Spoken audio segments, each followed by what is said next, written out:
I want to acknowledge that we're meeting on the unceded lands of the Kaurna people, and I want to pay my respects to their cultural knowledge and the wisdom of elders past and present.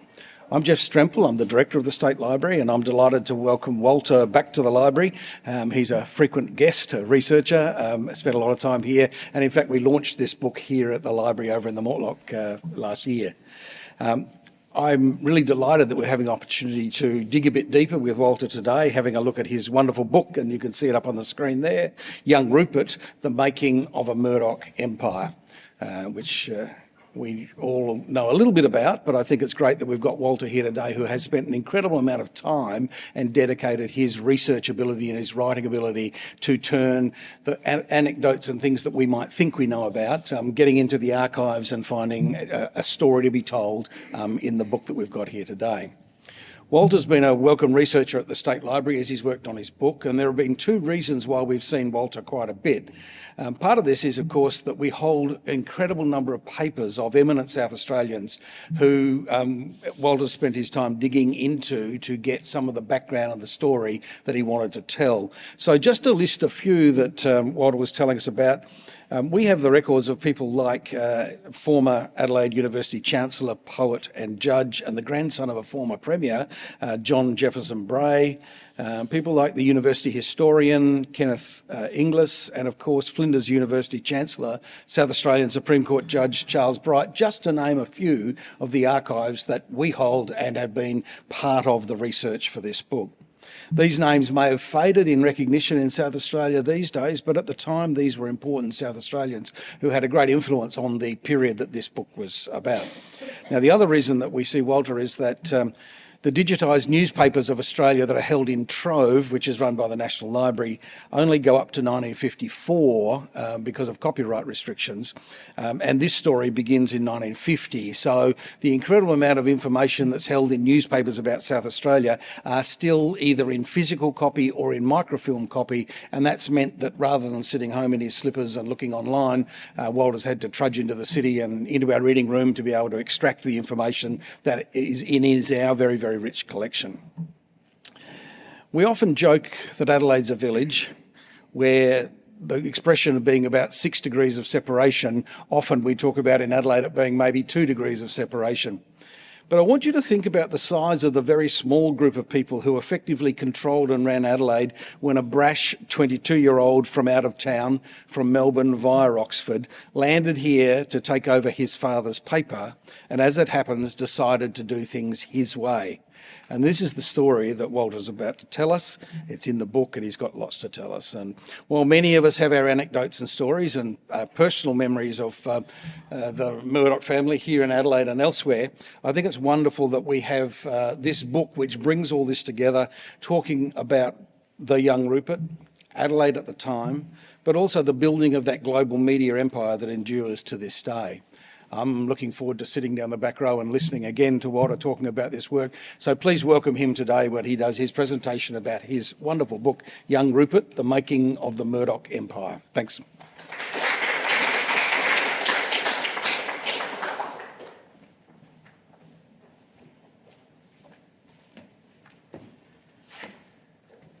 Thanks, Jeff, and thanks for having me again.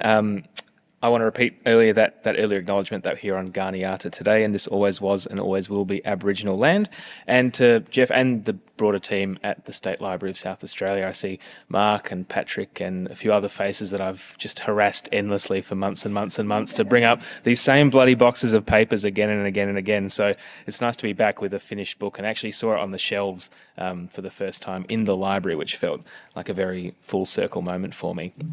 So the bio in my book says that I'm a journalist and a writer and an editor, but I think at the end of the day, the most accurate way to describe myself and the work that I do is that I'm a guy who likes going to the library.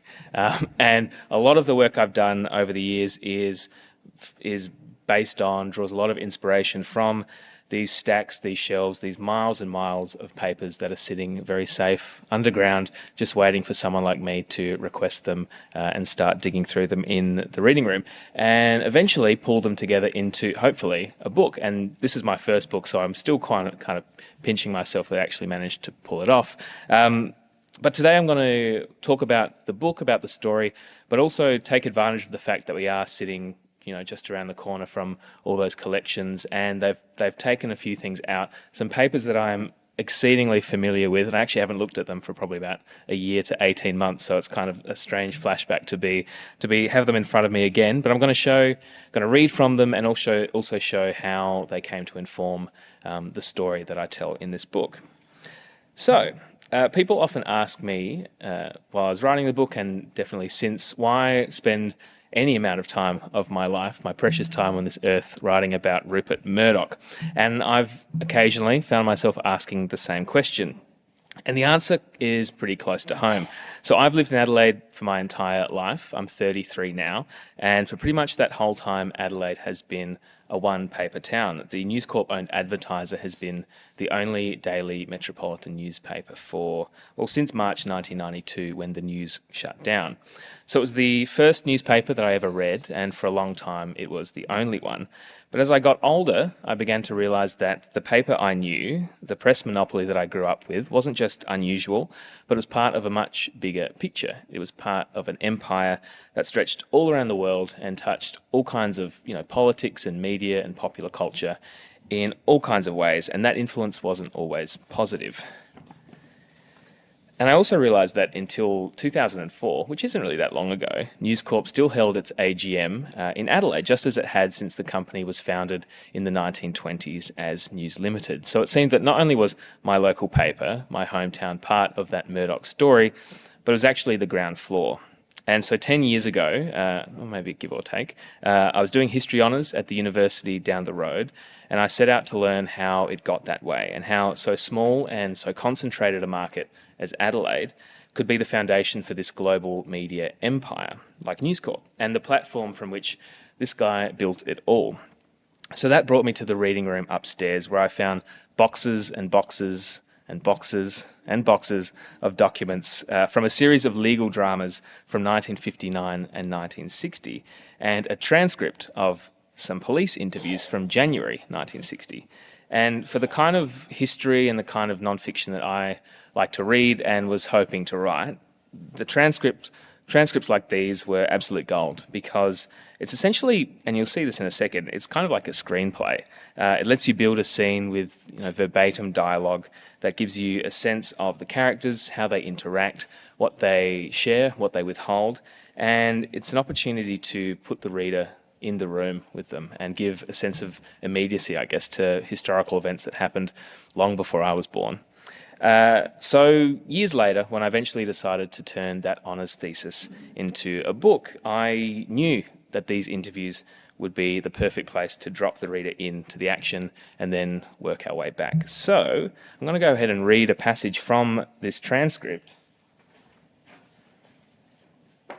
which is, for the record, PRG 1098/31/3. And thank God it's bound, because some of these are unbound, and I thought maybe it was going to be an unbound one I was leafing through today, which would have been very stressful. But here we go. I'm not going to mess up the order. So, this, incidentally, is from the papers of John Jefferson Bray, who Jeff mentioned. So he served as the defence counsel for the editor of the Adelaide News during a libel trial in 1960 that we'll hear a little bit more about. And thank goodness he put all of his papers into the State Library with no conditions attached at all. Thank you, Mr. Bray. So, here we go.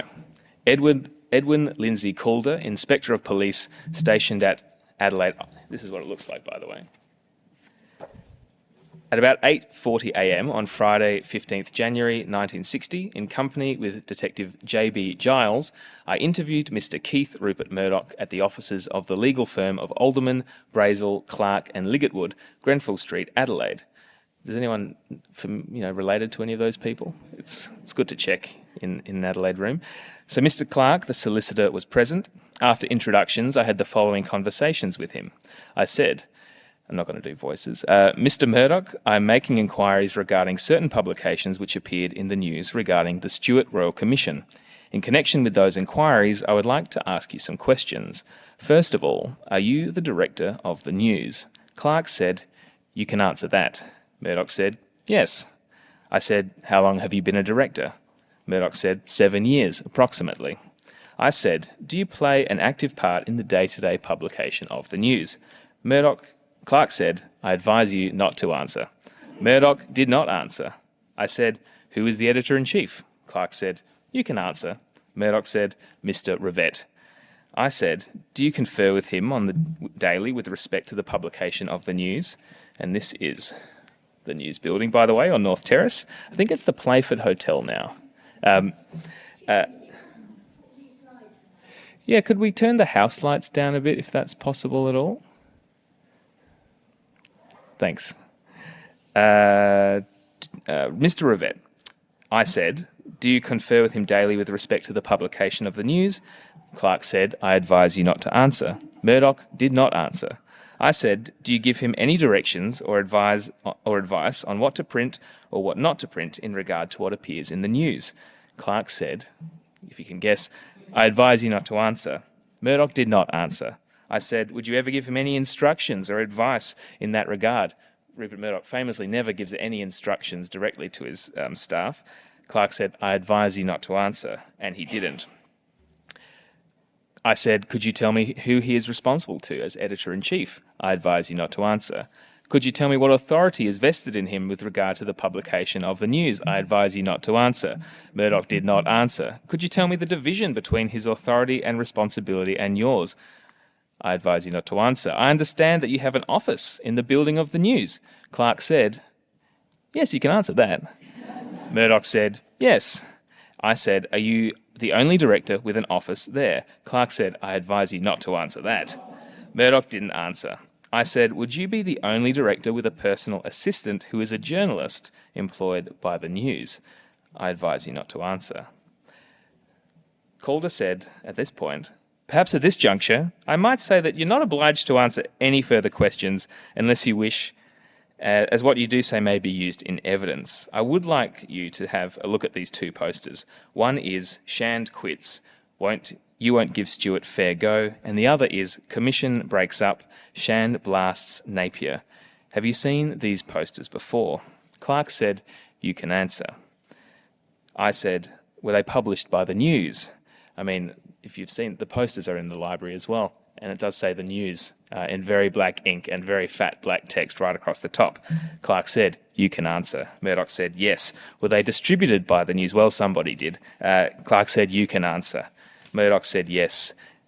Did you see them before they were distributed? I advise you not to answer. Murdoch did not answer. It's quite repetitious. I condensed this a bit in the book. Have you any comment you would like to make on them? Clark said, I advise you not to make any comment. Murdoch did not reply. I would like you to have a look at these two reproductions of pages of the news. One is dated Friday, August 21, and the other September 3. Have you seen these before? I advise you not to answer that. Murdoch did not answer. Maybe he never even saw the newspaper that he publishes. Were they published by the news? I advise you not to answer that. Murdoch did not answer. Did you play any part in the composition of them? I advise you not to answer. I'd like to draw your attention to the one of September 3, and particularly the editorial. Have you read that editorial before? I advise you not to answer. Are you prepared to say if you had any part in writing it or advising it? I advise you not to answer.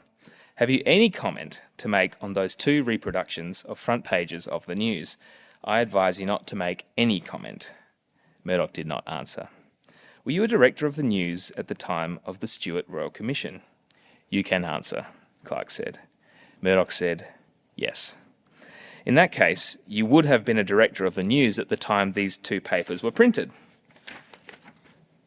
Murdoch said, yes. Calder said, I don't think there are any further questions I would like to ask you at the moment. He's been at it for a while. You may hear more about it later, perhaps in regard to the publication of a defamatory libel, and if so, we will get in touch with you. He then gave the following particulars. Keith Rupert Murdoch, address 114 East Terrace, City, occupation, journalist. So, what a great transcript. And these interviews, they did hear more about it, and eventually it culminated in a seditious libel trial with 9 charges lodged at the editor of the news, Rowan Rivett, and News Limited on the whole. And it saw Rupert, Rowan, and the whole company dragged before court and really forensically torn apart by government lawyers in a case that would become a flashpoint for press freedom that was heard all around the world. So clearly, when we're reading that interview there, something has gone down in the previous months, but also the previous 7 years for things to get that bad. And this is the story that I tell in this book. That's Rowan Rivette there in the office, one floor above Rupert's office, very helpfully explained by Rupert earlier. But you can't tell the story of Rupert Murdoch. I'm just going to have some water there. All that not answering things was very thirsty. So you can't tell the story of Rupert Murdoch without his father, Keith. So Keith Murdoch, I think the median vintage of our audience today may remember a time when Keith Murdoch was still alive, but for people my age, probably have never heard of him. He's been so thoroughly eclipsed by his son several times over, but in his time, he was one of Australia's most powerful press lords. Here he is today. Today, the term Murdoch press is a very loaded kind of shorthand, but it was originally coined to refer to the papers that Keith ran. And here he is in khakis. He's in the guise that he and his family have spent a lot of time and quite a bit of money in newsprint mythologising. He's, the whistleblower of Gallipoli. But in my book, we meet Keith not at the start of his career, when that Gallipoli letter gave him his big break on Fleet Street, but we meet him at the tail end of his life. So I'm just going to read a bit from the book, which this starts the first chapter of the book. So, here we go. In the final years of his life, Keith Arthur Murdoch acted like a man who knew he was running out of time. He had spent the previous 30 years building Australia's biggest newspaper chain, zealously guarding his position at its head and wielding the status and influence that came with it. To his admirers, he was one of his country's great 20th century patriots. A truth-teller, a philanthropist, nothing less than the father of modern journalism in Australia. To his critics, he was little more than a homegrown pocket Hearst, and a deviating, insatiable seeker who had seized control of the Herald and Weekly Times empire like a cuckoo in the nest in which he still lays golden eggs for his own enrichment. The truth lay somewhere in between, but by 1950 it was all up in the air. He still towered over most people he met, but his hair had grown silvery white, his forehead lined in a semi-permanent furrow, and the heart problems that had first surfaced in 1933 were making a comeback, joined by new troubles in his bowel and prostate. The past 2 years had seen him spend more and more time in hospitals and doctors' offices, sometimes kept secret from his colleagues and even his wife, Lady Elizabeth.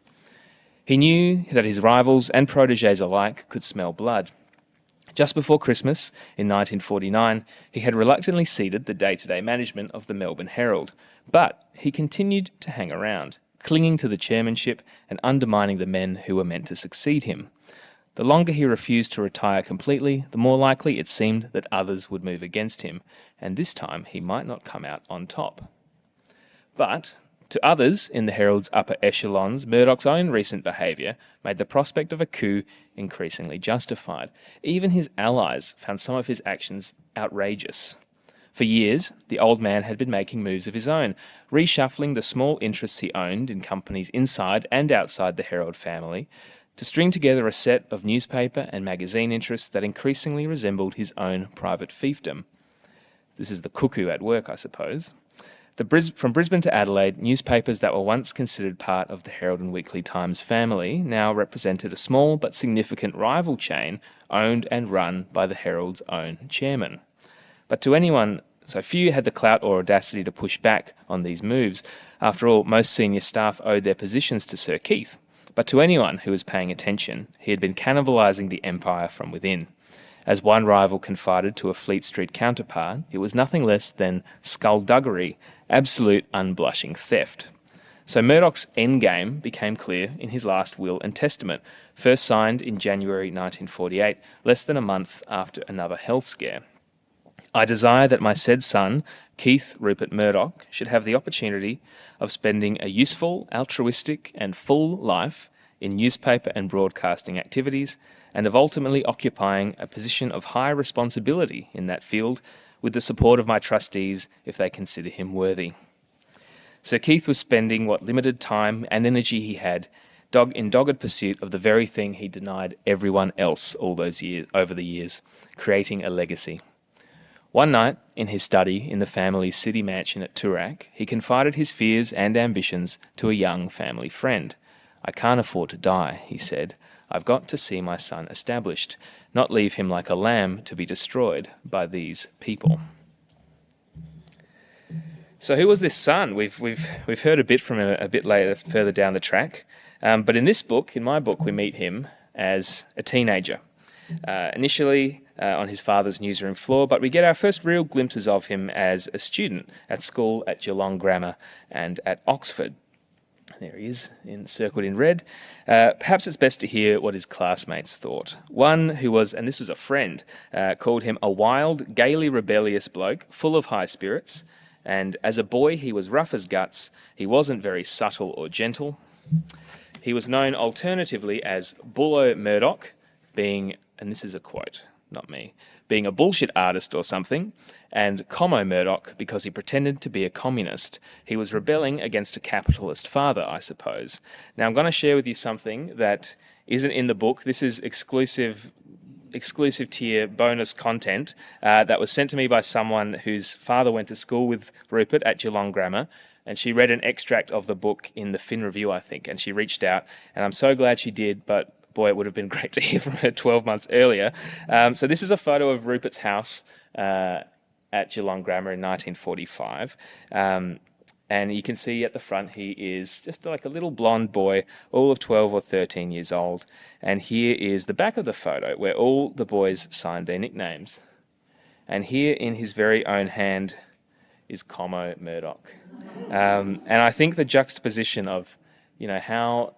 Oh, no, I've gone the wrong way.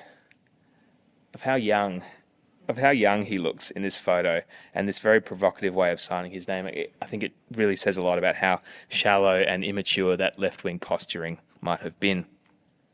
But even from the start, Como Murdoch was full of contradictions. He was shy and awkward, but also loud and bolshy.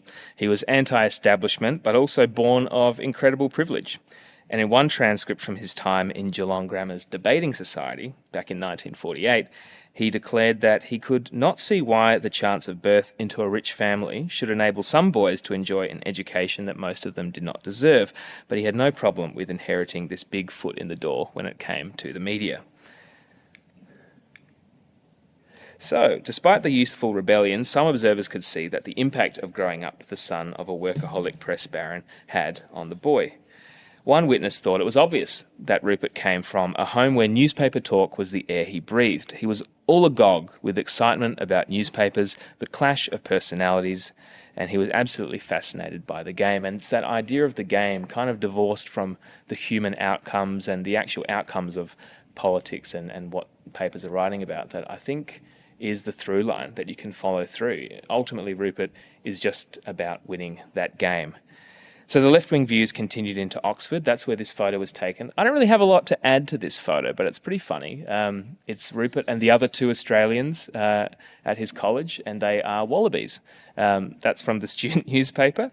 And his left-wing views continued. He attended meetings of the Fabian Society. He dabbled in Labor student politics. He ran for office and got disqualified for openly campaigning because he didn't do that in Oxford. You just had quiet networks to quietly do it for you. And apparently he got thrown in a fountain at one point for being rude about the king. But he also had famously had I don't have a citation for that clearly, so I'm not so confident. But he also had the bust of Lenin in his room, and I have seen a letter where he describes Lenin as the great teacher. He also relished being a bit of a ratbag, gambling and drinking and driving very fast, all of which gave his father cause for concern, even as he was going to all these lengths to build up an inheritance for Rupert. So Keith complained of Rupert's alarming left-wing views and described him to Prime Minister Ben Chifley, Labor Prime Minister, as a zealous Labourite. And inexplicably, Rupert and Chifley kept up a sort of pen-pal correspondence for a number of years complaining about Labor's coverage in the Murdoch press. But politics aside, Keith also had deeper concerns. So this is from a letter that's in the National Library of Australia. A private word, Rowan. Do be careful not to inflate Rupert. You have talked once or twice in your letters of his brilliant prospects. His prospects depend entirely on himself. A bit of tough love. I can assure him of a fine opportunity in the newspaper world, but it will be useless unless he has the right qualities, and these are not easy to attain. By the time the Taxation Commissioner has finished with anybody these days, and he doesn't until you've been dead quite a time, he's been thinking about this quite a bit obviously, there's not much money for anybody to inherit, and I hope Rupert will earn whatever he gets. So who was this Rowan? We've heard about him a little bit earlier. Rowan Deacon Rivett is one of the most important characters in my book and the Murdoch story, but he is far from a household name. He was a grandson of Alfred Deakin, a former POW and a best-selling author, and he had a front row seat to these most formative years for Rupert and the Murdoch family. And most importantly, for someone like me piecing together the story in the library 70 years later, he kept practically every letter, every scrap of paper from these years, even the ones that Rupert told him to burn after reading. I was very amused to find that in the National Library, very safe, almost 70 years later. So Rowan Rivett had been hired by Sir Keith to come to Adelaide and fire up a stagnating afternoon paper, the Adelaide News. And this was to be part of Rupert's inheritance, and Rowan became kind of like the meat in the sandwich between two generations of Murdoch. He was a protege to Murdoch Senior. He was one of his bright young men, his Murdoch men, but he was also an ally and confidant to young Rupert. And his family, as we can see, even acted as a kind of surrogate for him during the Oxford years when Rivett was stationed in London as a correspondent. That's Rowan over there. That's his wife, Nan, who sent all his papers off to the National Library of Australia, so thanks, Nan. And that's Rupert there, still in his school jumper. He would have been 18 or 19 at that point. And as we see, he even went on holiday with them. But importantly, Rivett was a progressive and crusading journalist. He was this red-haired firebrand who egged Rupert on in politics and in life, and in his gushing letters that he was sending to Sir Keith, he clearly buried the lead about the less flattering parts of Rupert's Oxford life. So in 1952, Rupert's in Oxford. He's just scraping through his studies, and Rowan is in Adelaide. He's trying to turn around this afternoon paper and navigate his boss's very messy web of conflicted interests, because he's still the chairman of the parent company of the News's rival, the Advertiser. And then in September 1952, barely 24 hours after Keith engineered a boardroom purge that resulted in him reasserting his control over the Herald and Weekly Times, he dies a day later. And they immediately go and strike all that the entire board meeting off the records and break open his safe and do all kinds of things. And his death throws Rupert and Rowan into this great power struggle as Keith's former colleagues, the ones who had barely tolerated all that skullduggery when he was alive, they now wanted to claw all of that back into the Herald and Weekly Times fold. And this is how, in 1953, 70 years and maybe like 8 months ago, both Rupert and Rowan wound up in Adelaide, South Australia, just down the road on North Terrace, a pair of, as Jeff said, young progressive outsiders in a small parochial town where power, capital and the press was all stitched up with the News's rival, the Advertiser. So here we have this photo here, and we've got the original. So this is House News. This is the News Limited's newsletter. And the library has a pretty good set of them. And this photo is really important for a couple of reasons. So here, Sir Keith's son joins News Limited. And it's important for a few reasons. It shows Rupert right at the moment when he is about to embark on this 70-year career. He's right on the cusp of transitioning from Oxford student and kind of fail son, I guess, to use a modern term, to an aspiring mogul. And also, it's the photo we use for the cover of my book. And this is a bit of inside baseball, but one of the reasons we use this photo, even though it is kind of the size of a passport photo, is that it was taken before 1955, which means under Australian copyright law, it is in the public domain. Unlike virtually every photo of Rupert from that period and for years later, they all belong to News Corp now, and it's all too hard. So I found this, originally found a copy of this in the National Library when I was doing some research there, and was very relieved that we'd found a cover for the book. So they were under siege, They were thrown into this great circulation battle against Keith's old colleagues, and to Rupert it would have seemed like an attempt to crush him before he started. So Rupert and Rowan, they came out swinging, and in their private correspondence in the National Library, they railed against these, and these are direct quotes, cunning old bastards, and the reactionary clique that was running whisper campaigns from the Adelaide Club down the road. I can't believe that's what's happening down the road. In the paper, they did the unthinkable. They printed a front-page story accusing the advertiser of a bid for press monopoly. And they framed this attempt to take over the news and its Sunday paper not as just an attempt to squeeze the Murdoch family out of the media and Adelaide. I mean, imagine the world that we'd be living in if they'd succeeded. But no, it was an attempt to, and this is a quote, and it is in all caps, I should add, to corner the community press in the interests of one particular group, section, party, company, or clique. They didn't say family though, so there's a bit of wiggle room there. And so, this is the other great photo that is public domain. This was given to me by Rowan's daughter, Rill, which I think it's taken 1955, kind of near the end. So this is kind of in the middle of that period, and the description on the back says that they're two spivs at the racetrack. They're actually at the Adelaide airport, but they have that kind of vibe. Rupert's got this big newspaper stuffed into his pocket. So this is these two sort of brothers in arms, right in the thick of it, sticking it to old Adelaide. And in their kind of crusade, there are other things. I saw how they tried to use the newspaper to agitate for a more progressive, a fairer, a more diverse South Australia, to appeal to a readership that they felt was disenfranchised and underserved by the advertiser and the state's political establishment. I read how Rivette issued memos ordering staff to stop making references to New Australians in the court reporting, which he said only served to reinforce stigma. And there's one of many moments that I read in these 1950s letters that just completely resonates with media issues that are sadly pretty evergreen. I also read how Rupert, at one point, he chartered a light plane and flew across the country to try and report on the welfare of remote Aboriginal communities. And as it turns out, he did a terrible job of it. But I actually think the intention was almost noble when he set out to do it. And this aligned with their left-wing politics and their social consciences at the time. But there was also like a commercial incentive, because in a state where their rivals had backed a gerrymandered government that lost the popular vote but kept getting returned to office, Labor voters and this growing diverse population of migrants, they represented what was a huge and untapped and frustrated readership that was waiting for a paper, for some media, to speak to them and to their grievances. And it's this reading of audiences and targeting them, speaking to them where they are, that I think becomes a hallmark of the Murdoch model going forward. And the stakes and the political allegiances are totally inverted, but is it that different to what Murdoch did decades later with Fox News in America? No, is my opinion.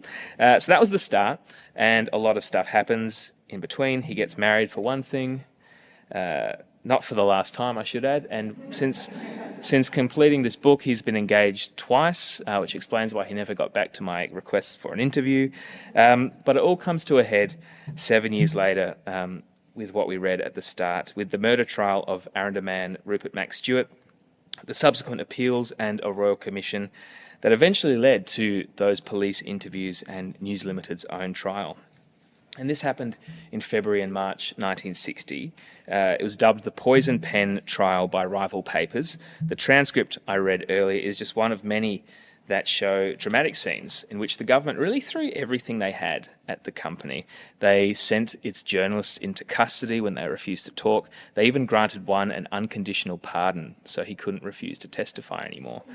Without giving everything away that's in the book, when they finally did make them talk, despite Rupert's denials, you won't be surprised to learn whose fingerprints were all over the headlines and editorials that landed News Limited, its editor, and its boy publisher in so much trouble.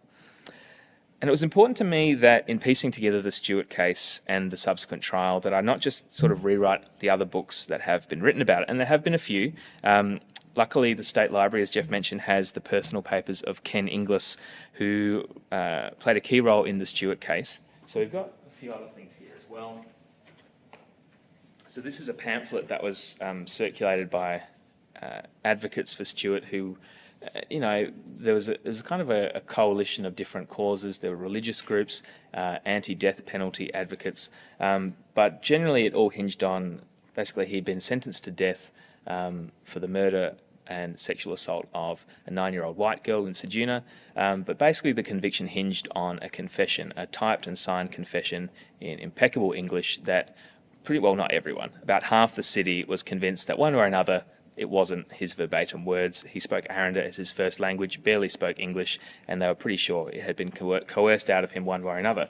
And Ken Inglis, in addition to being a historian and a journalist, he actually did the copywriting for this pamphlet because his wife was one of those anti-death penalty advocates. But he also had a front row seat for the Royal Commission, for the trials, and these are the boxes and boxes of papers that I was talking to before. So he not only left those, but also the rough drafts of his manuscript. So I could go through, and I spent a long time in the reading room, line by line, day by day, going through every step of the trial, the appeals, and the Royal Commission to try and look at it all with fresh eyes 60 years later. And so that it takes up about a third of the book. And this was a case that was incredibly polarising in Adelaide, and it came at the tail end of this 7-year period of Rupert and Rowan stirring the pot. And one of the challenges for me about writing about this period and this town is that although there is a pretty incredible paper trail, especially when people are apart, when Rupert's in Oxford, Keith's in Melbourne, Rowan's in Adelaide, things like that, there's a lot of material to work with. But when they're all in Adelaide, they're all in the newsroom together, working shoulder to shoulder, and Rupert's been very unhelpful when he's being interviewed by police about it. There's not a lot of records to show what's being said or done when they are in the same room. But also, in a place like Adelaide, there are these, as I'm sure all of you know, there are these exclusive circles and groups where discretion and the kind of closing of ranks is the price of entry. And this is what Rupert and Rowan were crashing up against. And years later, shock horror is quite a challenge for someone like me. So Thomas Playford, for instance, the Premier at the time, he famously only left like one folder of notes from his whole time in office. And they were just basically letters from the public about the Stuart case, but there was nothing to record or tell us about the actual deliberations or discussions that were happening inside his cabinet inside his bubble, which is great and not at all frustrating. But it's also why this next source that I'm going to show you was such a great find. So, where are we? And I've got it here. This is like the best envelope I've ever seen in my life. So as Jeff said, Sir Charles Bright was a judge, and later he was the Chancellor of Flinders University. But in 1959 he was a lawyer, and he briefly, along with Bray, was pegged to represent Sullivan, who was Stuart's defence counsel in the initial trial, during the Royal Commission, just to make sure he wasn't made the scapegoat. The Chief Justice, who was the head of the Royal Commission, didn't let him actually act in the end, but they still sat in as observers. So he had this front row seat throughout the entirety of the commission, and just in the days after it concluded, he wrote a set of notes and sealed them in an envelope. And this reads, "These are notes on the Stuart case. They are not to be opened before 1985 and are then not to be used unless all persons concerned are dead." Now, this was sealed until 2012, and as far as I've seen, no one else has ever drawn on it while writing about this case. And sometimes I'm going to put it down now. I feel like I'm being very happy-go-lucky with that very fragile bit of paper. There are a lot of librarians in the room. So sometimes in the archive you find something that fills a gap, or it makes a connection, or it puts something, sort of brings something to life in a way that kind of makes you feel like it was waiting for you to come along and find it. But in this case, in the case of the Bright papers, it's pretty explicit. So this is the note that accompanies the memo. The notes which accompany this memo were made by me at the time. I thought that a contemporaneous note might be useful to historians later on. Correct. I have not altered one word since. Thank you. The notes have remained in my custody in a sealed envelope at all times until now. I had and have no wish to exacerbate bad feelings. And in this sort of preamble, he really tries to show, he wants to capture at the time just how heated things were in Adelaide, just how divided the city was. You know, whether you believed Stuart's innocence or believed that the police had sort of done him over, I guess, or believed that this was an example of a paper just, you know, muck-raking and trying to pervert the course of justice. These were two different sets of, you know, everyone had the same pairs of facts, but there were two different truths. There were two echo chambers that existed in Adelaide right down the middle, and the dividing line was which newspaper you read, which was fascinating, especially in the, you know, we talk about echo bubbles and echo chambers today, and, you know, it wasn't that different. Even though, you know, the idea of an afternoon newspaper, you tell that to like a 20-year-old and it doesn't make any sense. So these notes were absolute gossipy gold, and at one point, after delivering a pretty scathing assessment of another lawyer, Bright writes, "Oh, posterity, what a note to have inflicted upon you." Oh, very happy to have that inflicted upon me. It was a great note. And then later he writes, because Bright he was an insider as well. He was part of the Adelaide Club, which is what makes some of the things he discusses in these notes so extraordinary. And he says, one feature relating to the Chief Justice and the other judges that was distressing to him was that time after time there would be invective against the news uttered by Brazel. This is the Crown's representative, the one who he wrote that note that he was apologetic about writing, in court. And later he would see the Chief and his brothers in the smoke room of the Adelaide Club laughing and apparently joking with Sir Lloyd Dumas, editor-in-chief of the Advertiser. And now, before I could publish these notes, I had to get permission from his family. And the library, unfortunately, didn't have any contact details, but I did end up tracking down his grandson and his daughter-in-law. And they not only let me publish it, but they actually had no idea that these letters existed, that he had committed them to the library for posterity. And so they let me publish them, but also they came along to the book launch that we had at the Mortlock wing. And this was the first time they'd seen any of these papers, because Mark had brought out these documents and a few other things and made a little exhibition, a little display, which, you know, as a library guy, I thought that was pretty exciting on many levels. But it was a really moving moment for them and for me to see it all laid out there and then show how it came together in a book. And so this was one example of a source and an insight that really captured something about the time and the place, and it had been sitting in the State Library of South Australia for decades, just waiting. And so there are no shortage of Murdoch biographies, but it was the details like this that, as many other writers tried to condense Rupert's long, colourful and occasionally scandalous life into a few hundred pages, these were the details and the stories that very often fell through the cracks, or they became like a footnote to the bigger story. But as I kept pulling the thread and kept going to the library, I should say Trove is a great resource, but yeah, I did have to come in and look at not only the physical papers, but microfilm. And I think over the course of writing, when I started my honours thesis, I think every one of the old microfilm machines broke down or was out of service, which really marked the passage of time of this project. So thank you to all of them for their service. But these Adelaide years, they seemed like, to me, like a scale model of everything that followed. And they laid out these foundational contradictions of Murdoch and his empire. It showed how he could fashion himself as an outsider, sticking it to these elite establishments all around the world. His resignation letter talked about these elites in cahoots with the media. This was like last year, in September last year. Bonkers. Even while he was the heir to a lineage of populist press barons that stretched back over a century. And this period shows how his politics and his papers were shaped and reshaped by economic necessity and opportunity, where short-term interests could make him a vocal critic of monopoly and capitalism and greed, even as the path to power beckoned him to embrace all of it. Which brings us back to the present moment. And so throughout 2022, as I was coming into the library, going over these documents again, writing this book, I was doing that against the backdrop of, you know, Trump, January 6th, Fox News. My book actually came out on January 6th in America, which I thought was pretty good. And Crikey, the Crikey lawsuits. And up against all that, the stakes of these years in Adelaide obviously are very different. But we're amongst friends here. I don't think I need to tell you that when you're in a small insular city like Adelaide, sometimes everything can feel quite heightened.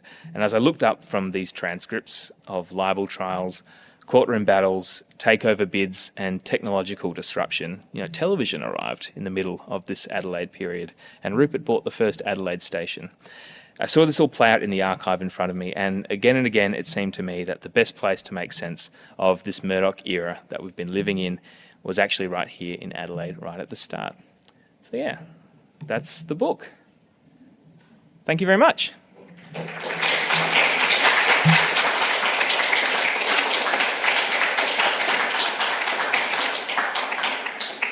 Yeah, I'll take questions. Mr.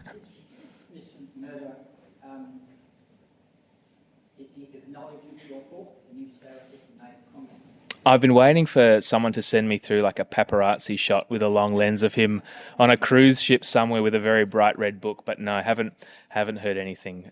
I did very late in the process, so I'd contacted the people I know at the Advertiser, and they all kind of looked a bit scared and said, I can't help you.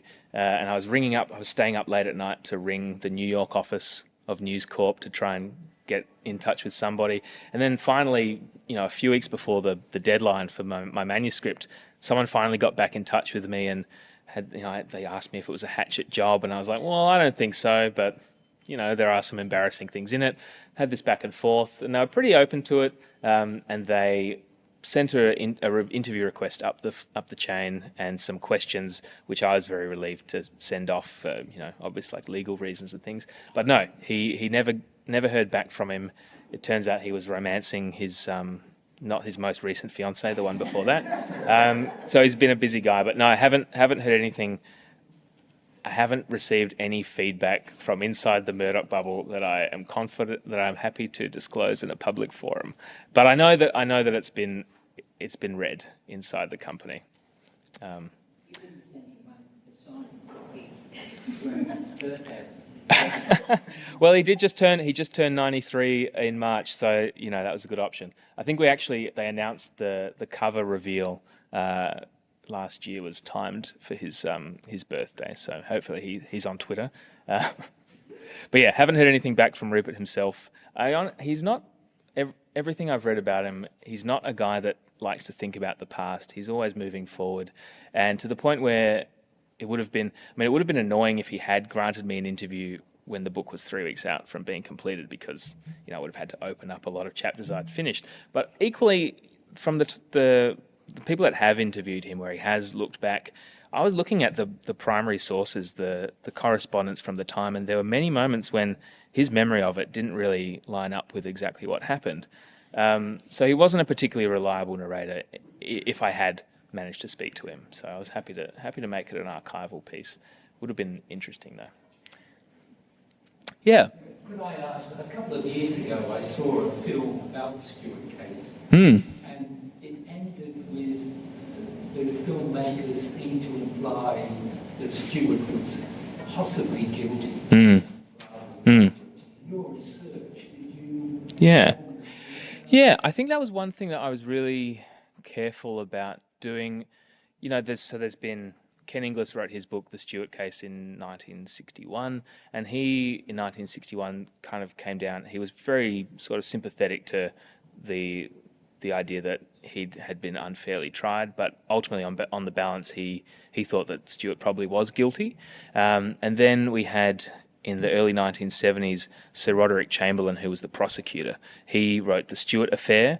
He came very much on the Stewart is guilty. This is all a huge travesty. And then in the 80s, Father Tom Dixon, who was the priest who was his biggest advocate, he was the one who got the news involved in reporting about this case, because he was convinced that Rupert Max Stewart couldn't speak English, the words that had been dictated in that confession. And he obviously swung the dial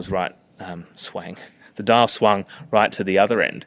And so there are all these different books that had been previously written about it, and in coming into it and conscious that it was so long ago and I wasn't going to be able to find any new evidence necessarily, I didn't really want to relitigate the question of his guilt. But for me, it was really about getting a sense of why people felt so strongly about it either way, and how it became this huge issue, this explosive issue that became the climax of Adelaide in the 1960s, really the Playford era in many ways, but also ended in this seditious libel trial. So yeah, I've don't really come down either way. But one way or another, I think based on the evidence in the first trial, the police, if they really thought he was the one that did it, they should have brought more to the table. Great. Wow. Well, thank you everyone for... Oh, no. I don't really have a question. I'm just fascinated by this because I was a young reporter at the news a long time ago, about the time that the news was burnt down. And I had nothing to do with that. No more questions. Yeah. But I just, this was slightly before my time, but of course I was influenced by that whole history in those early days. But I'm just interested to know now, having explored Murdoch so well, and being a young reporter, he was like God at that time. I'm just wondering whether you've got a view about how he's changed over the years, and whether he's always just been a clever, opportunistic person who's just made the best of whatever he can, as you said, being forward thinking,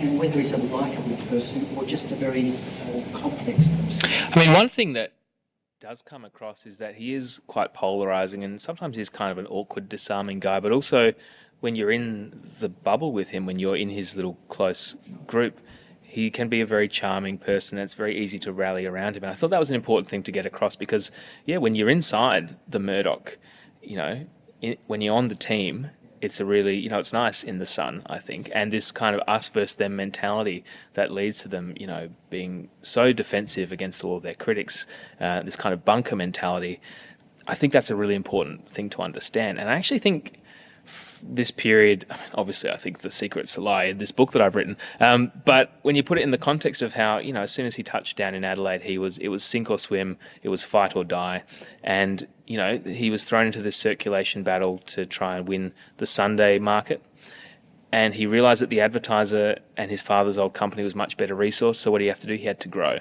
and to grow he didn't have the capital, so he had to borrow, and he had to keep growing and growing to to pay back what he'd borrowed, and he kind of was on this treadmill from those early years, and it just kept growing. He wasn't particularly picky about what he would acquire, so he'd just take whatever was available, use that to get his foot into the door, and then work his way up to the more prestigious things. So it was this sort of treadmill that he just never got off for 70 years, and I think that goes a long way to explaining both this kind of incredible arc that he's had going all around the world in this era of globalization. I think the way that a lot of economics and capitalism in the world were working in the second half of the 20th century, I think someone was going to do that, and he just had all these factors in place, the privileges, the advantages, but also this kind of big chip on his shoulder, this driving force that put him in. He was the guy in the hot seat to build that empire. I don't know if that answered your question, but yeah. Great. Well, my friends at Dimmicks have lugged a whole bunch of copies of the book over, so it's there. It's full of great stuff. I feel fine saying this to an Adelaide audience, but when I'm interstate, I say it's more than an Adelaide story. There's a lot that's really international significance, but there is a lot of really juicy, great, funny, weird Adelaide stuff in here that I hope you'll all enjoy, and that will resonate with you as well. So thanks so much for coming. Really appreciate it. And yeah, see you around.